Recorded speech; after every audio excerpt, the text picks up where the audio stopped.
सत्संग यहां आने से इंसान को अपने खुद का ज्ञान हो।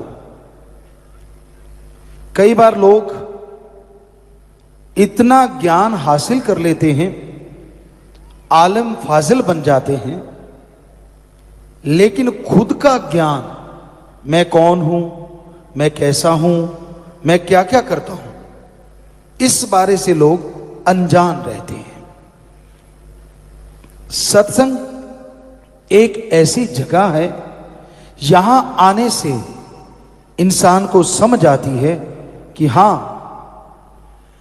मैं क्या करता हूं, क्या करना चाहिए, क्या होना चाहिए, कैसे अपने आप को चेंज किया जा सकता है, यह सत्संग में पता चलता है।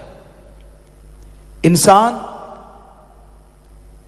अपनी आदतें बदल दे, इससे बड़ी चीज कोई दूसरी हो नहीं सकती, क्योंकि महापुरुषों ने भी कहा है कि जिस आदत की आदत आपको पड़ गई, जो भी कार्य की क्रियाकलाप करने की आदत पड़ गई, तो आदत बदलना बहुत बहुत मुश्किल होता है। मजाजी इश्क में बारे शाह भी लिखते हैं, बारे शाह ना आदतां जांदियां जी, भावें कटिए पोरियां पोरियां जी, कि इंसान की आदत नहीं बदलती, चाहे जोड़ जोड़ अलग क्यों ना कर दिया जाए, तो क्या आदत बदली नहीं जा सकती? चोर जुआरी क्या बदलेंगे, ये तो माया के मजदूर, मना रे तेरी आदत ने, कोई बदलेगा हरि जन सूर। कि लोभी लालची कामी क्रोधी आदत को नहीं बदल सकते।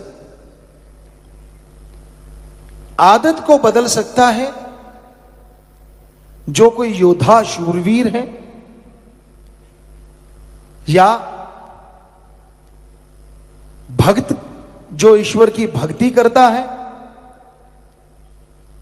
या फिर संत पीर फकीर, वो आदतें बदल देते हैं, वरना आदत नहीं बदलती। पहले तो इंसान को खुद का मूल्यांकन करने का समय नहीं आज के अकॉर्डिंग, इतना बिजी है, इतना व्यस्त है काम धंधे में, कि खुद के लिए 5-7 मिनट भी नहीं निकाल पाता। लगा रहता है काम धंधे में, लगा रहता है दीन दुनिया में, कोई ध्यान ही नहीं है कि मुझे क्या करना है, क्या नहीं करना है, क्या अच्छा है, क्या बुरा है, ये इंसान को ध्यान ही नहीं रहता। पर ये जरूरी है, हर शाम सिर्फ 5 मिनट आप अपने लिए दिया करो। एकांत में बैठो, राम का नाम जपो, अल्लाह वाहिगुरु गॉड एक ही बात है, उस मालिक का नाम जपो, तो भक्ति से आपके अंदर यह शक्ति आएगी कि उस 5 मिनट में आपको महसूस होगा कितनी गलत आदतें हैं आपके अंदर और कितनी सही आदतें हैं, और यह हिम्मत आएगी कि आप अपनी बुरी आदतें छोड़ दें और अच्छी आदतें अपना लें।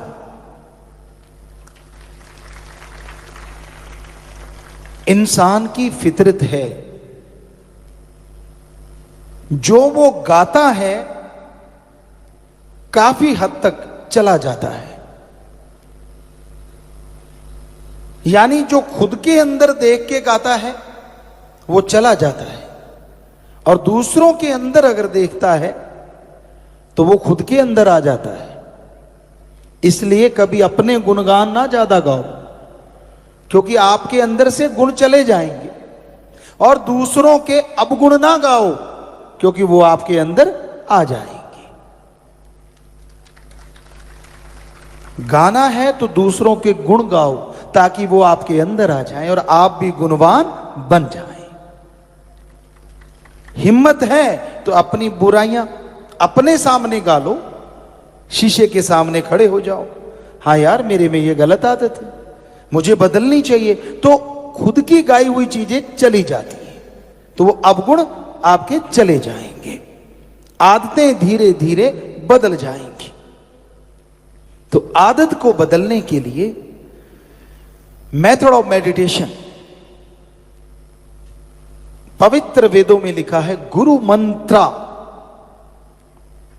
सिख धर्म में लिखा है नाम या शब्द, इस्लाम धर्म में लिखा है कलमा, ईसाई धर्म में लिखा है the God's voice, God's words या मेथड ऑफ मेडिटेशन। वो शब्द है जिनका अभ्यास करने से आपके अंदर विल पावर आती है, आत्म बल आता है, और उस आत्म बल के सहारे आप अपनी तमाम आदतें बदल डालते हैं। तो अपने अंदर के आत्म बल को जगाओ। आदमी के अंदर आत्म बल है, आदमी के अंदर इंसान जो भगवान तक जाए वो भी है, शैतान जो नरक ले जाए वो भी है। किसको जगाते हैं आप, ये आप पे निर्भर करता है। शैतान को जगा दिया तो यहां भी नरक और आगे भी नरक। लोग जगाते हैं निर्दोषों को मारना, बिना वजह मजलूमों को सताना, तो ये शैतान को जगाना ही है। मरते हुए को हॉस्पिटल पहुंचाना, किसी को खून दान देना, ये वो इंसान है जो भगवान की तरफ जा रहा है, जिस पे गर्व है धर्मों में। तो वो मंत्र क्या है? गुरु मंत्रा सबसे पुरातन ये शब्द है, लेकिन मेथड ऑफ मेडिटेशन कहते हैं तो ऐसे लगता है मेड इन यूएसए है, लोगों को बाहर की चीज ज्यादा अच्छी लगती है, गुरु मंत्रा अच्छा नहीं लगता।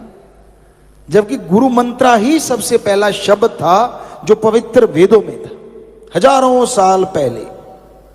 गुरु मंत्रा, इसका मीनिंग्स मतलब क्या है? गुरु का मतलब, गु का मतलब अंधकार और रू का मतलब प्रकाश। जो अज्ञानता रूपी अंधकार में ज्ञान का दीपक जला दे वो सच्चा गुरु होता है। और गुरु कभी किसी से कोई पैसा, कोई चढ़ावा, कोई नोट बोट नहीं लेता। गुरु का काम रास्ता दिखाना है। मंत्रा शब्द, वो शब्द जो गुरु ने खुद अभ्यास किया है, भगवान के मालिक के वो शब्द जो गुरु ने खुद जाप किया है। और जब गुरु को खुद को रिजल्ट आता है तो वो लोगों को कहता है कि भाई मैंने इस गुरु मंत्र का जाप किया, मैं भगवान के दर्शन कर चुका हूं, आप करोगे तो आप क्यों नहीं करोगे? मैं भी इंसान, आप भी इंसान, फर्क क्या है? मैंने अभ्यास किया उस मंत्र का और आप अभ्यास करने वाले हो, अगर करोगे तो मुझे मिला, आपको भी मिलेगा। तो ये है गुरु मंत्रा। और गुरु का मंत्र नहीं होता, होते भगवान के शब्द, पर गुरु मंत्र का मतलब गुरु ने उस मंत्र का अभ्यास किया है। तो वो अभ्यास अगर आप करेंगे तो आप भी भगवान के दर्शन कर सकेंगे, आप भी भगवान के नजारे देख सकेंगे। गुरु मंत्र का जाप करने से इतना आत्म बल आता है, इतना आत्मविश्वास आता है कि इंसान हारी हुई बाजी जीत जाता है। नेगेटिविटी खत्म हो जाती है। आज का यूथ, बच्चे, बुजुर्ग सभी नेगेटिविटी के शिकार हुए पड़े हैं।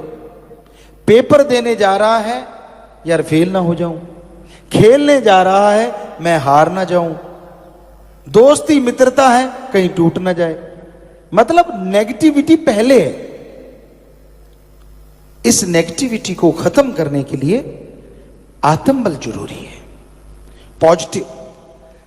जब आपके अंदर ये आएगा कि मैं पेपर देने जा रहा हूं, हां मैं मेरिट हासिल करूंगा, तो यकीनन मेरिट हासिल करोगे। खेलने जा रहा हूं, जीत के आऊंगा, तो जीत के आओगे, क्योंकि आपके अंदर पॉजिटिव है, आप भरे हुए हैं आत्मविश्वास से। आपको यकीन नहीं आ रहा होगा, यह सत्संग वो है जो पहले प्रैक्टिकल किया गया है, बाद में आपको बताने आए।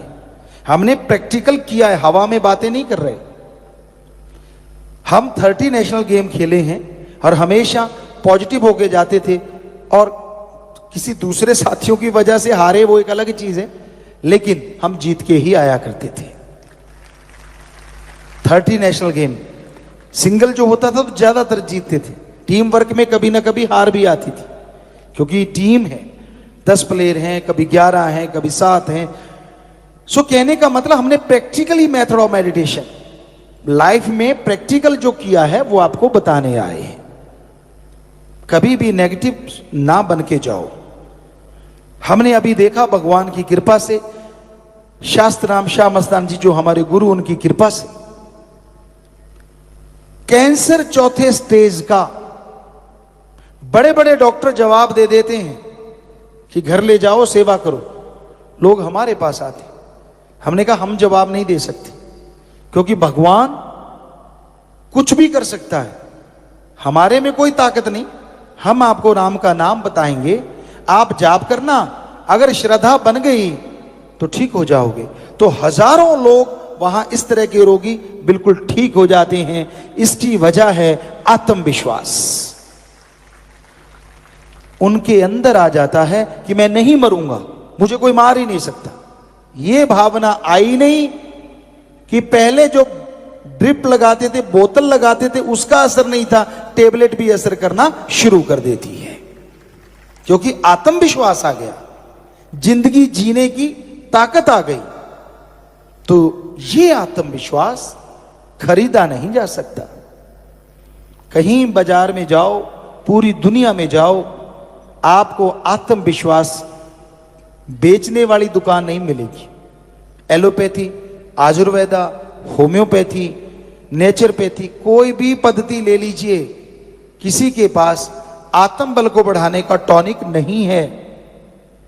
और आत्मबल बढ़ता है आत्मिक चिंतन से।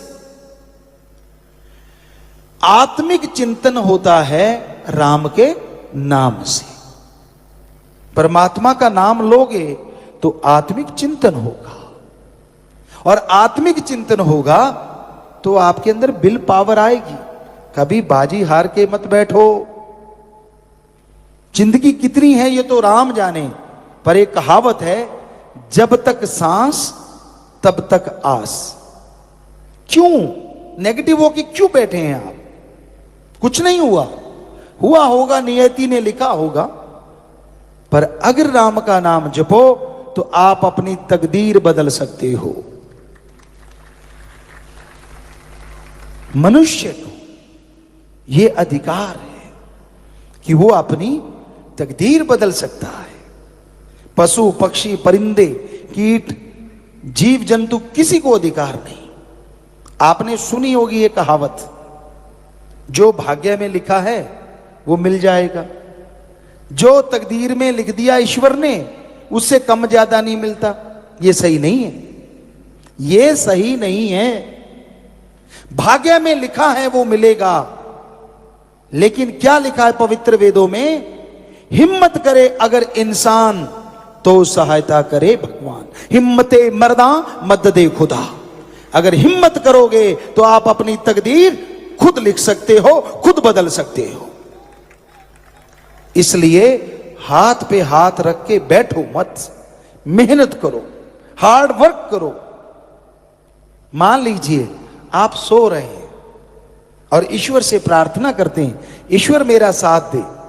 क्या साथ देगा? 4 खुराटे और दे देगा, क्योंकि आप तो सो रहे हैं।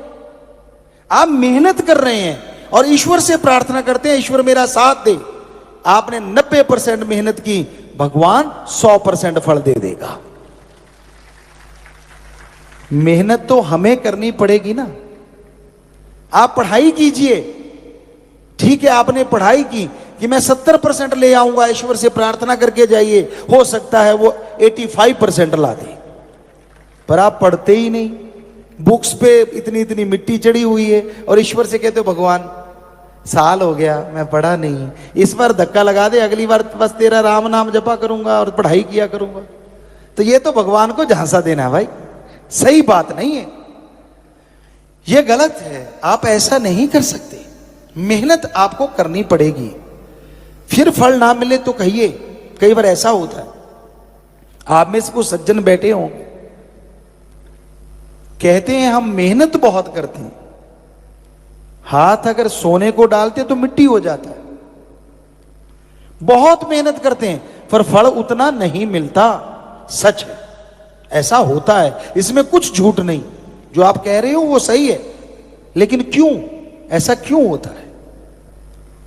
इस जन्म में कई लोग कहते गुरुजी हमने कुछ गलत किया नहीं, कभी किसी का बुरा किया नहीं, तो हमारा बुरा क्यों हो रहा है? इसका जवाब है संचित कर्म। संचित कर्म होते हैं जन्मों जन्मों के, जो इस जन्म में भोगने पड़ते हैं। 84 लाख जोनियां, अगर एक एक भी कर्म हुआ तो 84 लाख कर्म हो गए। और इस शरीर में क्यों भोगने पड़ते हैं? काल मर्जी का मालिक है, उसने वचन लिए ईश्वर से कि सबसे शक्तिशाली शरीर आपने मनुष्य का बना दिया, तो मैं कर्म दूसरे शरीरों से करवाऊंगा, लेकिन भुगतने मनुष्य को पड़ेंगे। तो वो इतने कर्म हैं, इस जन्म में आपने कुछ नहीं किया, लेकिन उस जन्म में जो किया है उसको खत्म करने के लिए क्या आपने राम का नाम जपा?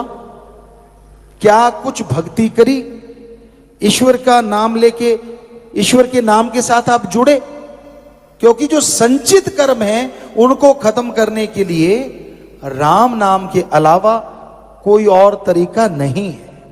तो इसलिए राम का नाम जपा करें, मालिक की भक्ति किया करें। मालिक की भक्ति आप करेंगे, राम का नाम जपेंगे, तो यकीनन आप के संचित कर्म कट जाएंगे, गलत कर्म कट जाएंगे, और आपकी की गई मेहनत दुगना आपको फल देने लगेगी, कई गुना ज्यादा आपको फल हासिल होगा।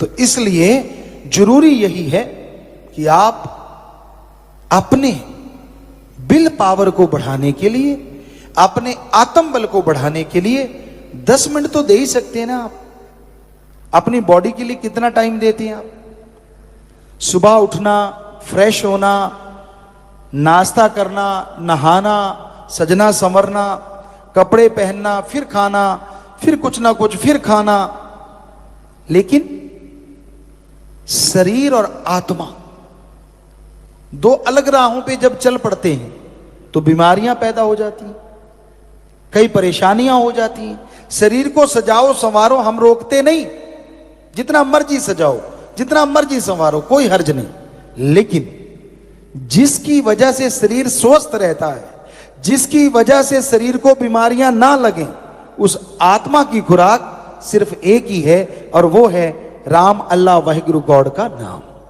10 मिनट सुबह, 10 मिनट शाम, क्या आप अपनी बीमारियां रोकने के लिए कर नहीं सकते कि आने वाले टाइम में बीमारी आए ही ना? और आई हुई है तो विल पावर इतना आ जाए कि आप उस बीमारी को हरा के फिर से स्वस्थ हो जाएं। क्या आप नहीं चाहते? चाहते हैं तो वो चाहत पूरी होगी। सिर्फ 10 मिनट कम से कम सुबह और 10 मिनट शाम को ईश्वर की भक्ति करो। पर वो भक्ति ऐसी नहीं कि ले मालिक 5 रुपए ले ले, ये ले मालिक ये लड्डू खा ले, पेड़ा खा ले। कमाल की बात है, ये लड्डू पेड़ा किसने बनाया? इंसान ने। और इंसान को किसने बनाया? भगवान ने। तो जो भगवान इंसान बना सकता है, क्या इंसान के बनाए लड्डू खुद नहीं बना सकता? सोच के देखो आप।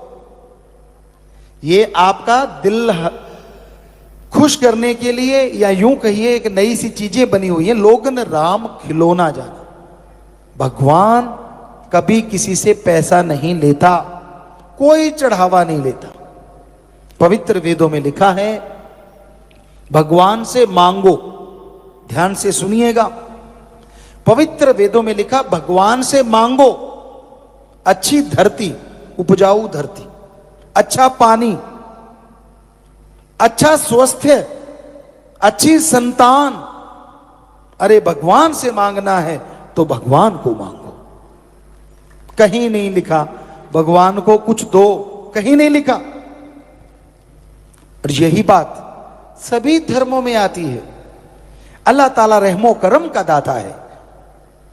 अगर कायदे से मांगोगे तो आपका दामन उसके रहमो करम से इतना भर जाएगा कि दामन छोटे पड़ जाएंगे और रहमो करम बरसता चला जाएगा। और सिख धर्म में गुरु साहिबानों ने, संत पीर पैगंबरों ने पवित्र वाणी में लिखा है, जो मांगे ठाकुर अपने से सोई सोई देवे। कहीं लिखा है जी लेवे? नहीं लिखा। आप पवित्र गुरबाणी को पढ़िए। हमने सारे धर्मों पे रिसर्च किया है, पवित्र वेद पढ़े, पवित्र गुरबाणी, पवित्र कुरान शरीफ, कुरान मजीद, पवित्र बाइबल, पता नहीं कितने ही और संत महापुरुषों की वाणी को पढ़ा। सभी में यही लिखा है। क्या लिखा है? ओम हरि अल्लाह वाहिगुरु गॉड खुदा राम दाता था, दाता है और दाता ही रहे।